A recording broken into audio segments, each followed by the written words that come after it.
There was a night bird of some sort nearby, chirping rhythmically but constantly.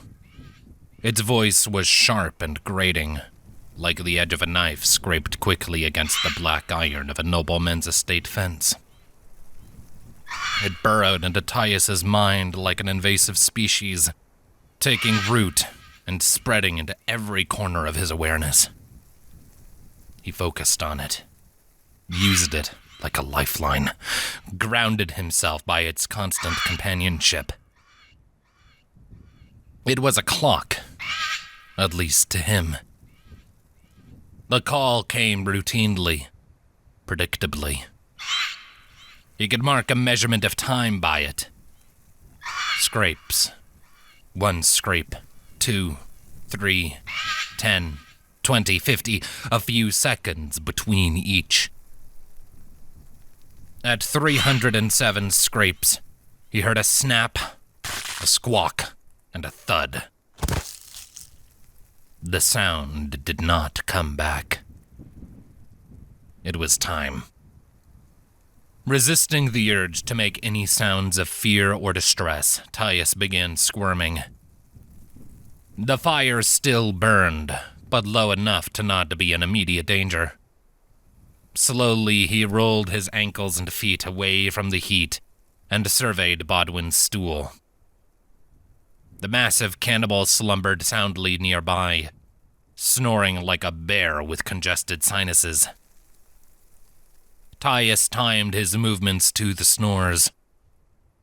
Eventually, he managed to roll his way over to the stool and the whittling knife. Taius glanced back at Bodwin. The man had rolled onto his side and was now facing toward Taius, but his eyes were closed, his lips parted slightly, a thin dribble of drool connecting the corner of his mouth to his pillow. Taius waited a minute to see if he'd roll over again, but sadly no such luck. Fear gripped his heart in a vice, but he forced himself to continue. His hands were bound, but his fingers were free. A grave mistake on Bodwin's part. Taius rolled onto his back and carefully took the knife handle into his fingers. He grabbed it wrong the first time, cutting his left index finger on the blade and stifled a cuss. He'd have to wash that out, but for now, he got a grip on the handle. He tried to angle it in such a manner that he could cut his hands free, but found he didn't have a good enough angle to do it. He could worry about that later. He could still deal with his feet, at least. One advantage of being skinny and frail was that there wasn't much in the way of body fat to impede his movement. Slowly, he bent back, curling his legs at the knees to bring his feet close to his backside. His hands tightened around the handle of the knife, white-knuckling and shaking. His eyes darted at Bodwin over and over again in a paranoid manner. The cannibal still did not wake. His spine began to burn as he bent himself over backward far more than he had ever done before. The muscles in his belly strained and pulled, blazing with pain that drew a choking groan out of him. His heart spiked, his eyes darting to Bodwin again. The man snorted, stirred, but did not rise. I'm running out of time. Adrenaline flooding him, Taius bent himself more, probing gingerly with the tip of the knife, hunting for the ropes that bound him. He poked at the soles of his shoes a few times, and he thanked his lucky stars he didn't stab himself, or all of this would have been pointless. Finally, he felt a snag on the tip of the knife that corresponded to a pull on his shins. His heart skipped a beat, and he couldn't resist the urge to smile. Carefully, he worked the knife back and forth, cutting into the rope. Sadly, doing so made noise. Too much noise. Bodwin stirred, snorted. Taius looked his way again and saw the larger man's eyes blearily blinking open.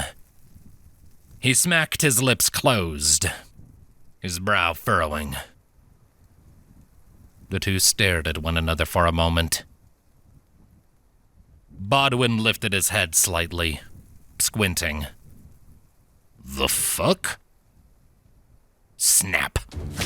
The rope binding Taius' feet was severed, and his legs snapped free with a surge of blessed relief. Gasping, his heart pounding, Taius quickly rolled over and scrambled to his feet. Oh, no you don't! Bodwin roared, his grogginess vanishing in a flash. He rose like a castle wall and thundered toward Taius, his hands curling into fists. Taius would never win a fight here, even if he were brave enough to try, had a weapon, and wasn't bound. Not against an opponent so much larger and heavier. So he did what he always did. He ran. He only made it 2 steps before enormous muscle-bound arms wrapped around him from behind, pinning him against a chest so firm it might as well have been stone. He tried to scream, but the grip was too tight, and he could only wheeze. You goddamn idiot, Bodwin rumbled into his ear, one hand sliding up to grab him by the throat. I was gonna let you see the sun again first. Let you die in some comfort. But if this is how you repay me, I can start ripping meat off and eating it right now. Spare me the trouble, and you the courtesy. Fuck! Taius jerked his arms and shoulders, and the whittling knife, still held in a white-knuckle grip behind his back, found a new home embedded up to the hilt in Bodwin's ample abs. The massive man roared in pain, releasing Taius and staggering back. Taius did not look to see how Bodwin dealt with the injury. He just ran. Twigs and branches smacked against him constantly, but he didn't dare slow in the slightest. The adrenaline pumping through his veins more than made up for his inability to push such obstacles aside. The clouds had fully parted, allowing full ring light to spill down through the canopy. He could see where he was going, at least, though not much more than that. His eyes scanned the environment for any sign of high ground. If I can get up high, I can find a landmark, he reasoned. If I can find a landmark... Rotten shit-faced prick! Bodwin's voice, feral and deranged, echoed after Taius through the trees, thoroughly terminating his ability to form coherent thoughts. He chanced to glance over his shoulder and dearly wished he hadn't. Bodwin was even more like a grizzly bear when he was chasing a man. He was a dark shape of hunger and hate as he thundered across the forest floor, his meat cleaver held high in his hands and his eyes reflecting his madness perfectly. Leave me alone!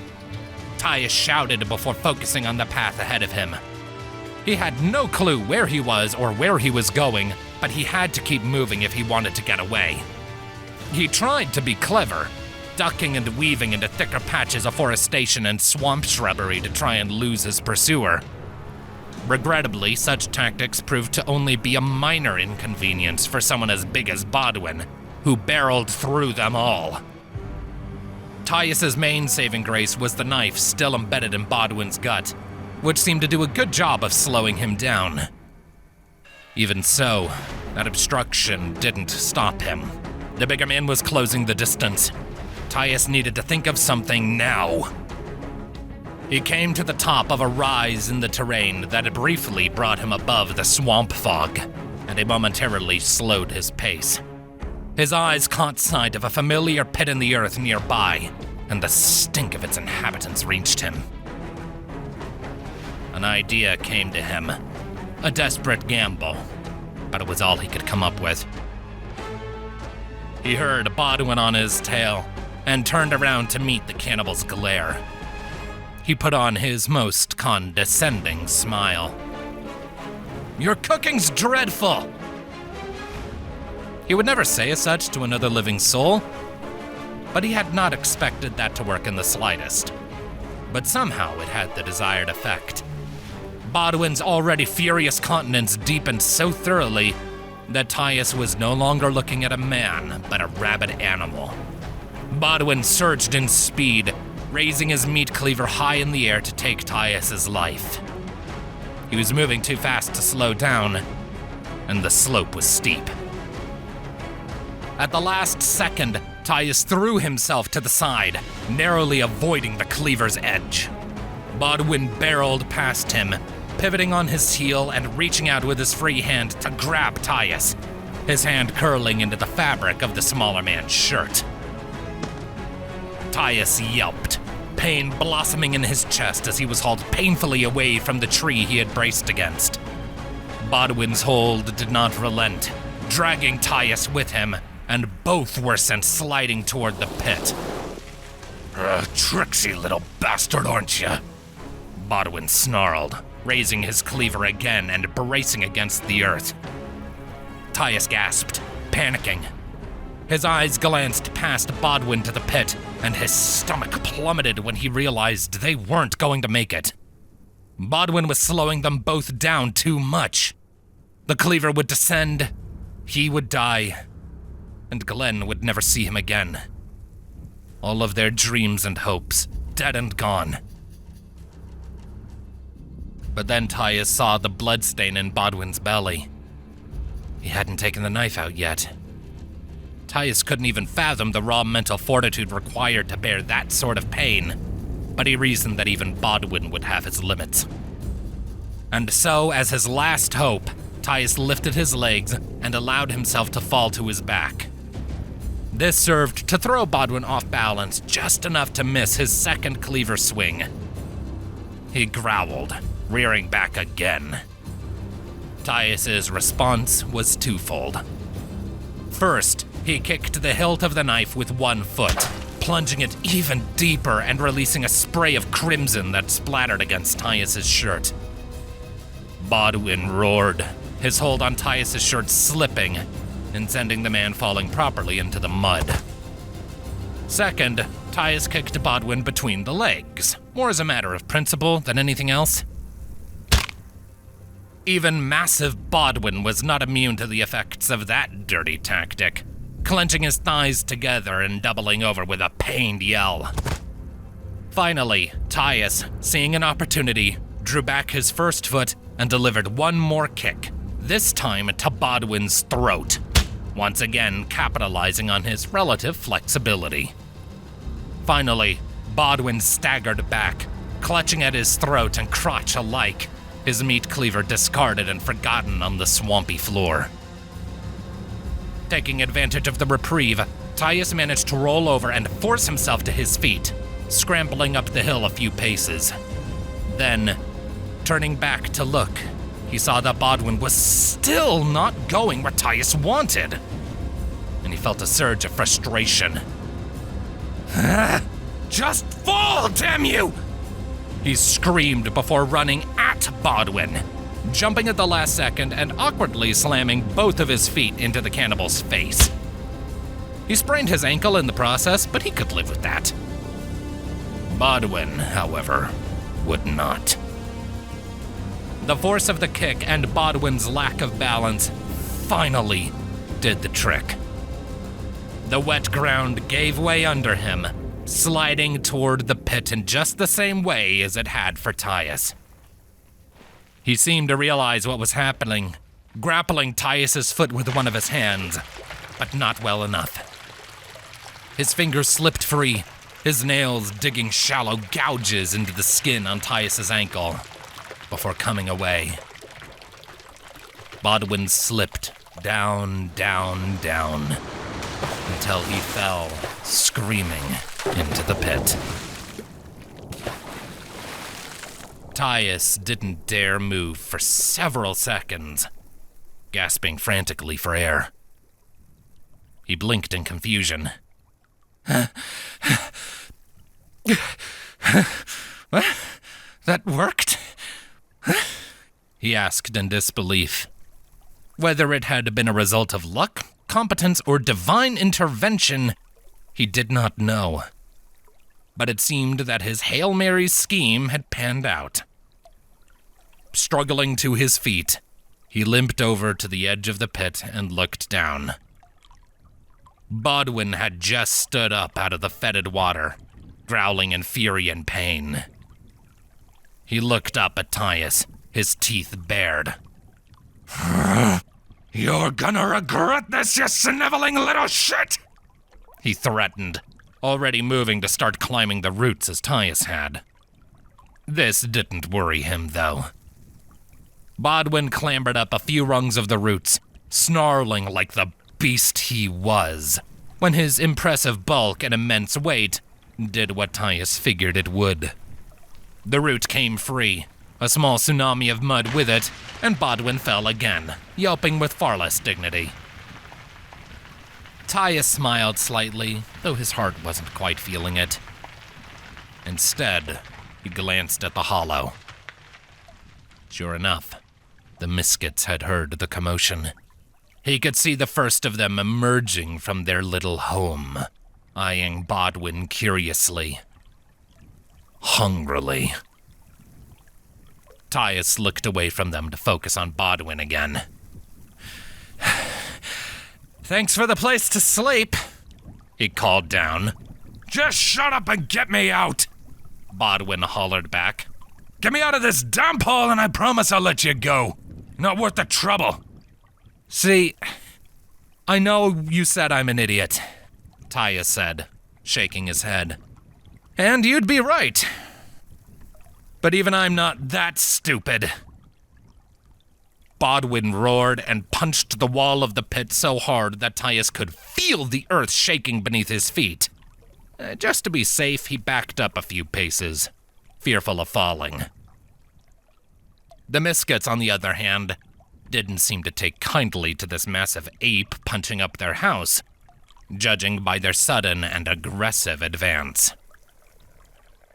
Taius laughed weakly.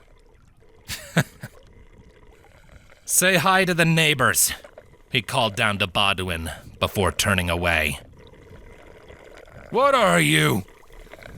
Oh, fuck! Bodwin's voice chased him, rising in pitch to something shrill and fearful. Taius heard a heavy crunch, then another, and he smelled the rotten stench of the little monster's ruptured sacks only a few seconds later. Get me out of here! Bodwin was screaming. Help me! I'm sorry! I'm sorry! Oh, gods, don't leave me! Oh, gods, someone! Anyone! I'll do anything! Help me! Help me! How funny is that? Taius thought, limping slowly back towards Bodwin's campsite. Who's the coward now, huh? He heard Bodwin calling him again, but he did not look back. He simply took the meat cleaver from its place in the muck and carried on. Soon the calls turned to screams of rage, then terror, and finally agony. By the time Bodwin was dead, Taius was too far away to hear the Miskets enjoying their meal.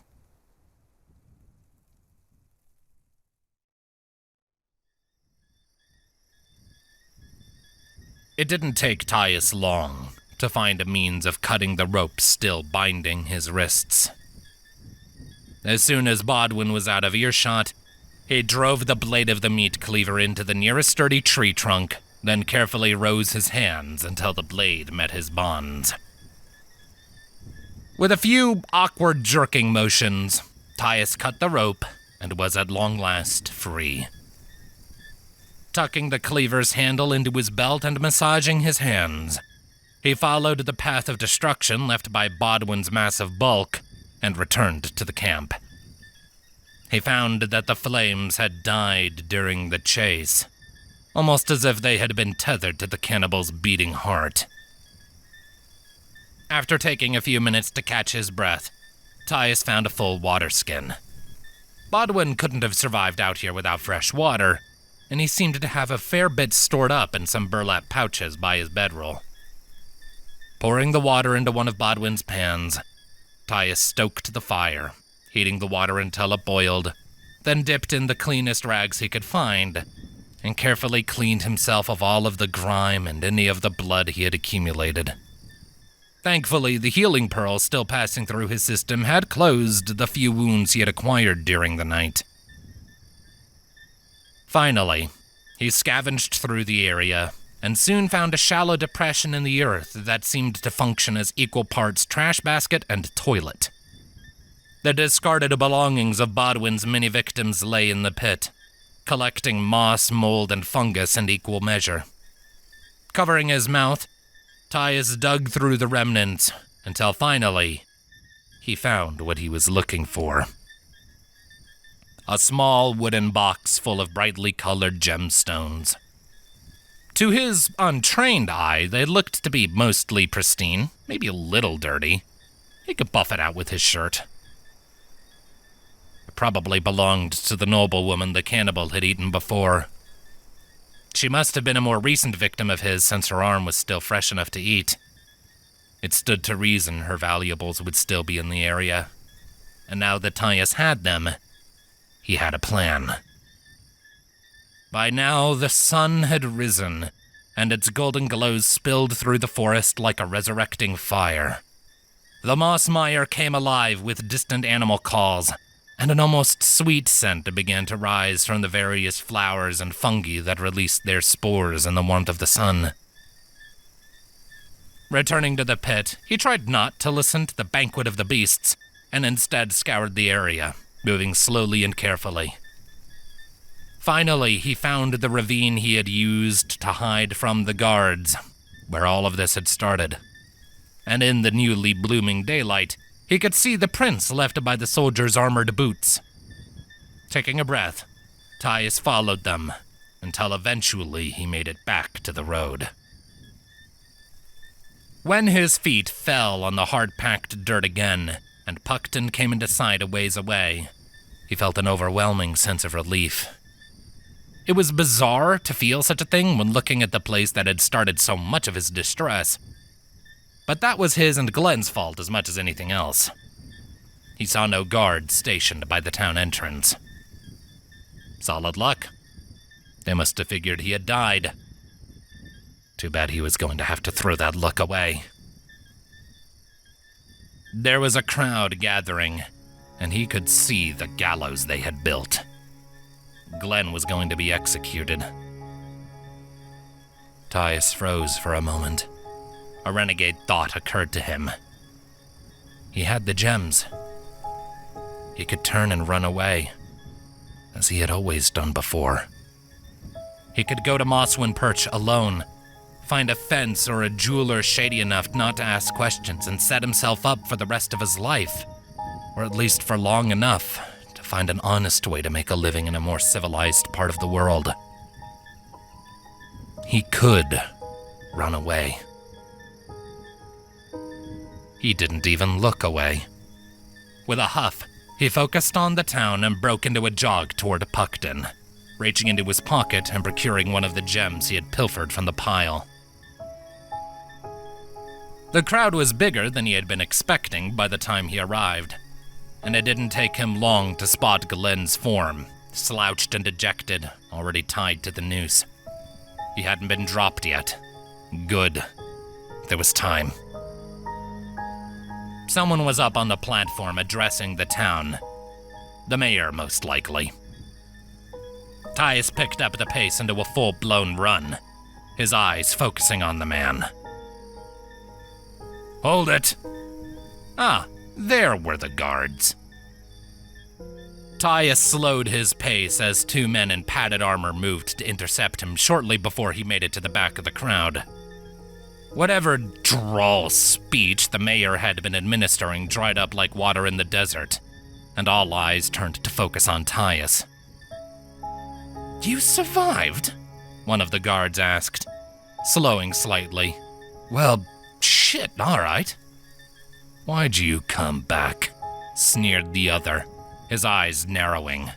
Keen to join your friend up there? Taius shot the guard a scathing glare. Spare me the threats. I'm talking to the mayor. He looked up to Glenn, whose eyes were now focused on him and wide with shock. Taius smiled warmly and mouthed, "It's okay," to the man. Then he turned to the second guard to speak. Moving slowly, he held up the gem. "I'm here to pay his bail," he said loudly enough to make sure everyone could hear him. He held the gem up high to make sure everyone could see what it was he held. Every pair of eyes that he could see flew wide in shock. Puckton was a poor community. The mayor was the only man with any wealth. A gemstone like this was probably worth more than the entire population put together. What great things could they buy for their community if they sold it? And judging by the excited murmurs he was hearing, they seemed to have the same idea. Taius marched forward until he was right at the base of the platform, making sure everyone saw the gem, his jaw set and his narrowed eyes piercing the mayor's. "Will this cover it?" Still bound at the neck, his life hanging in the balance, Glenn laughed.